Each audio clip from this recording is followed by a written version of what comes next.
देखिए फिर से बवाल खबर आ चुका है आप सबके बीच में। दिल्ली में कल शूट हुआ पवन सिंह का हैप्पी न्यू ईयर का सॉन्ग जो विजय चौहान ने लिखा है। साथ में सेल्फी राज पवन सिंह है।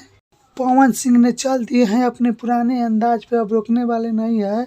अपने फैन के अब खुशी देंगे। अब महीना में गाना आते रहेगा 10-12 गो। इस साल के सबसे बड़ा गाना होने वाला है हैप्पी न्यू ईयर का। बहुत हाई लेवल का वीडियो शूट हुआ है और बहुत ज़्यादा ये गाना बाजने वाला है। तो मेरे चैनल को सब्सक्राइब नहीं किए होंगे तो मेरे चैनल को सब्सक्राइब कर ले, लाइक कर दे, शेयर कर दे और कमेंट करे। हैप्पी न्यू ईयर का वीडियो में दिखाई देने वाली है टिम्पल सिंह जो हरी हरी ओढ़नी छाया हुआ था। वो गाना 100 मिलियन फूक गया है। वैसा ही एक भी गाना का नंबर 1 बनाएंगे लोग हम सब मिलकर। नया साल का नंबर 1 पर लाएंगे म्यूजिक सेशन में। मेन